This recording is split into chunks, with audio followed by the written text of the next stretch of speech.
Chapter 6 The Fight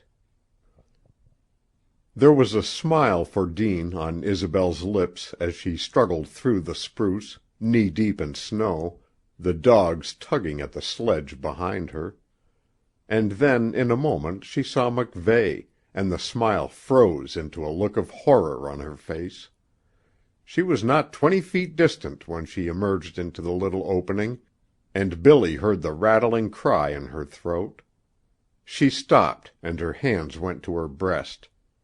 Deane had half raised himself, his pale, thin face smiling encouragingly at her, and with a wild cry Isobel rushed to him and flung herself upon her knees at his side, her hands gripping fiercely at the steel bands about his wrists. Billy turned away.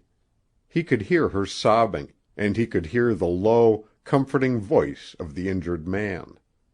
A groan of anguish rose to his own lips, and he clenched his hands hard, dreading the terrible moment when he would have to face the woman he loved above all else on earth. It was her voice that brought him about. She had risen to her feet, and she stood before him panting like a hunted animal, and Billy saw in her face the thing which he had feared more than the sting of death. No longer were her blue eyes filled with the sweetness and faith of the angel who had come to him from out of the barren. They were hard and terrible, and filled with that madness which made him think she was about to leap upon him.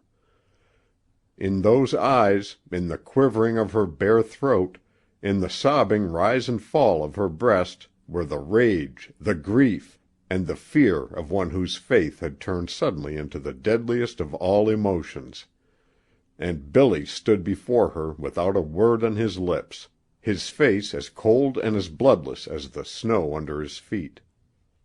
"And so you followed after that?" It was all she said, and yet the voice, the significance of the choking words, hurt him more than if she had struck him. In them there was nothing of the passion and condemnation he had expected. Quietly, almost whisperingly uttered, they stung him to the soul. He had meant to say to her what he had said to Deane, even more. But the crudeness of the wilderness had made him slow of tongue, and while his heart cried out for words, Isobel turned and went to her husband. And then there came the thing he had been expecting. Down the ridge there raced a flurry of snow and a yelping of dogs. He loosened the revolver in his holster and stood in readiness when Bucky Smith ran a few paces ahead of his men into the camp. At sight of his enemy's face, torn between rage and disappointment, all of Billy's old coolness returned to him. With a bound, Bucky was at Scottie Deane's side.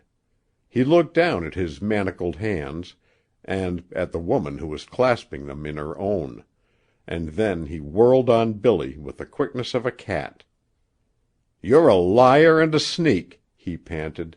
"You'll answer for this at headquarters. I understand now why you let 'em go back there. It was her. She paid you in her own way, to free him.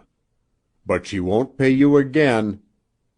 At his words Deane had started as if stung by a wasp. Billy saw Isobel's whitened face. The meaning of Buck's words had gone home to her as swiftly as a lightning flash, and for an instant her eyes had turned to him. Bucky got no further than those last words. Before he could add another syllable, Billy was upon him. His fist shot out, once, twice, and the blows that fell sent Bucky crashing through the fire. Billy did not wait for him to regain his feet. A red light blazed before his eyes. He forgot the presence of Deane and Walker and Conway. His one thought was that the scoundrel he had struck down had flung at Isobel the deadliest insult that a man could offer a woman, and before either Conway or Walker could make a move he was upon Bucky. He did not know how long or how many times he struck, but when at last Conway and Walker succeeded in dragging him away, Bucky lay upon his back in the snow, blood gushing from his mouth and nose. Walker ran to him. Panting for breath, Billy turned toward Isobel and Dean. He was almost sobbing. He made no effort to speak. But he saw that the thing he had dreaded was gone. Isobel was looking at him again, and there was the old faith in her eyes. At last she understood. Dean's handcuffed hands were clenched. The light of brotherhood shone in his eyes, and where a moment before there had been grief and despair in Billy's heart, there came now a warm glow of joy. Once more they had faith in him. Walker had raised Bucky to a sitting posture, and was wiping the blood from his face when Billy went to them. The corporal's hand made a limp move toward his revolver. Billy struck it away and secured the weapon. Then he spoke to Walker. "There is no doubt in your mind that I hold a sergeantcy in the service, is there, Walker?" he asked. His tone was no longer one of comradeship. In it there was the ring of authority. Walker was quick to understand. "None, sir." "And you are familiar with our laws governing insubordination and conduct unbecoming an officer of the service?" Walker nodded. "Then, as a superior officer, and in the name of His Majesty the King, I place Corporal Bucky Smith under arrest, and commission you, under oath of the service, to take him under your guard to Churchill, along with the letters which I shall give you for the officer in charge there. I shall appear against him a little later with the evidence that will outlaw him from the service. Put the handcuffs on him." Stunned by the sudden change in the situation, Walker obeyed without a word. Billy turned to Conway, the driver. "Dean is too badly injured to travel," he explained. "Put up your tent for him and his wife close to the fire. You can take mine in exchange for it as you go back." He went to his kit and found a pencil and paper. 15 minutes later he gave Walker the letter in which he described to the commanding officer at Churchill certain things which he knew would hold Bucky a prisoner until he could personally appear against him. Meanwhile Conway had put up the tent and had assisted Dean into it. Isobel had accompanied him. Billy then had a 5-minute confidential talk with Walker, and when the constable gave instructions for Conway to prepare the dogs for the return trip, there was a determined hardness in his eyes as he looked at Bucky. In those 5 minutes he had heard the story of Rousseau, the young Frenchman down at Norway House, and of the wife whose faithlessness had killed him. Besides, he hated Bucky Smith, as all men hated him. Billy was confident that he could rely upon him. Not until dogs and sledge were ready did Bucky utter a word. The terrific beating he had received had stunned him for a few minutes, but now he jumped to his feet, not waiting for the command from Walker, and strode up close to Billy. There was a vengeful leer on his bloody face, and his eyes blazed almost white, but his voice was so low that Conway and Walker could only hear the murmur of it. His words were meant for Billy alone. "For this I'm going to kill you, MacVeigh," he said, and in spite of Billy's contempt for the man, there was a quality in the low voice that sent a curious shiver through him. "You can send me from the service, but you're going to die for doing it." Billy made no reply, and Bucky did not wait for one. He set off at the head of the sledge, with Conway a step behind them. Billy followed with Walker until they reached the foot of the ridge. There they shook hands, and Billy stood watching them until they passed over the cap of the ridge. He returned to the camp slowly. Dean had emerged from the tent, supported by Isobel.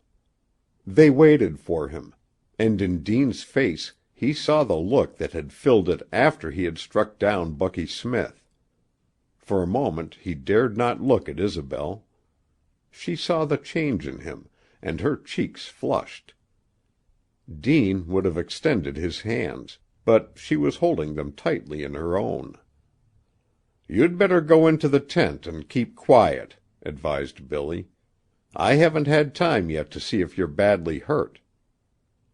"It's not bad," Dean assured him. "I bumped into a rock sliding down the ridge, and it made me sick for a few minutes." Billy knew that Isobel's eyes were on him, and he could almost feel their questioning.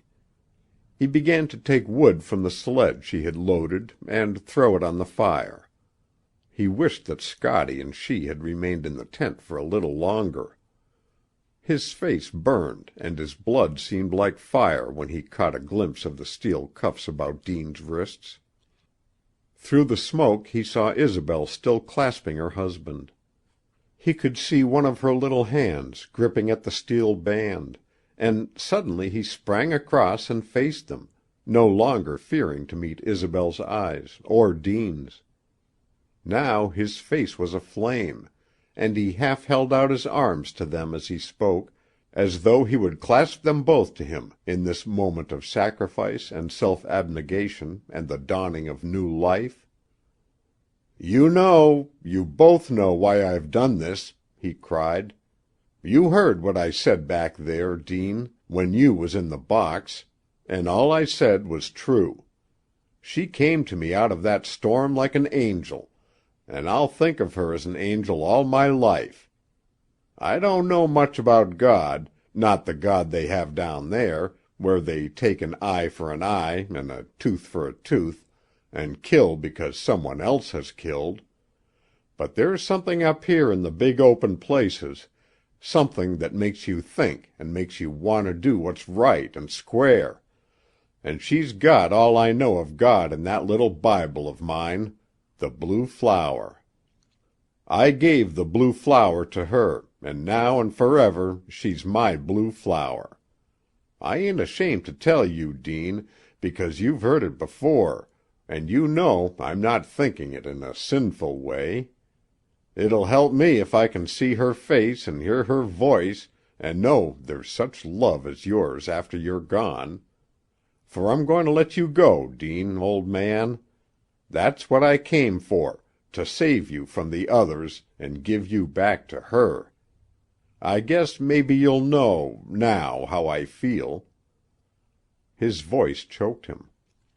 Isobel's glorious eyes were looking into his soul, and he looked straight back into them and saw all his reward there. He turned to Dean. His key clicked in the locks to the handcuffs, and as they fell into the snow the two men gripped hands, and in their strong faces was that rarest of all things, love of man for man. "I'm glad you know," said Billy, softly. "It wouldn't be fair if you didn't, Scotty. I can think of her now, and it won't be mean and low. And if you ever need help, if you're down in South America or Africa, anywhere, I'll come if you send word. You'd better go to South America. That's a good place. I'll report to headquarters that you died, from the fall. It's a lie, but Blue Flower would do it, and so will I. Sometimes, you know, the friend who lies is the only friend who's true, and she'd do it 1,000 times for you." "And for you," whispered Isobel. She was holding out her hands, her blue eyes streaming with tears of happiness, and for a moment Billy accepted one of them and held it in his own. He looked over her head as she spoke. "God will bless you for this, some day," she said, and a sob broke in her voice. "He will bring you happiness, happiness, in what you have dreamed of. He will find a blue flower, sweet and pure and loyal, and then you will know, even more fully, what life means to me with him."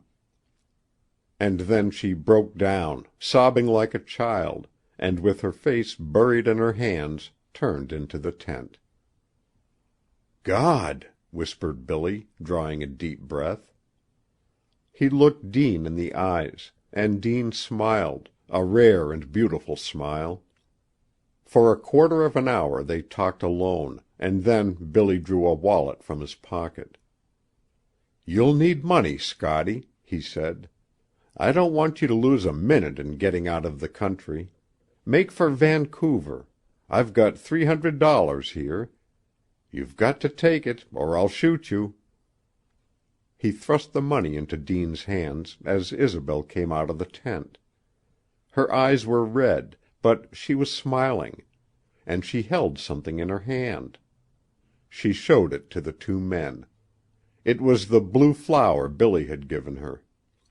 But now its petals were torn apart, and 9 of them lay in the palm of her hand. "It can't go with one." She spoke softly, and the smile died on her lips. "There are 9 petals, 3 for each of us." She gave 3 to her husband and 3 to Billy, and for a moment the men stared at them as they lay in their rough and calloused palms. Then Billy drew out the bit of buckskin in which he had placed the strands of Isobel's hair, and slipped the blue petals in with them. Dean had drawn a worn envelope from his pocket. Billy spoke low to Dean. "I want to be alone for a while, until dinner time. Will you go into the tent with her?" When they were gone, Billy went to the spot where he had dropped his pack before crawling up on Dean. He picked it up and slipped it over his shoulders as he walked. He went swiftly back over his old trail, and this time it was with a heart leaden with a deep and terrible loneliness. When he reached the ridge he tried to whistle, but his lips seemed thick, and there was something in his throat that choked him. From the cap of the ridge he looked down. A thin mist of smoke was rising from out of the spruce. It blurred before his eyes, and a sobbing break came in his low cry of Isobel's name. Then he turned once more back into the loneliness and desolation of his old life. "I'm coming, Pelly," he laughed, in a strained, hard way. "I haven't given you exactly a square deal, old man, but I'll hustle and make up for lost time." A wind was beginning to moan in the spruce tops again. He was glad of that. It promised storm, and a storm would cover up all trails. Chapter 7. Recording by Roger Malene.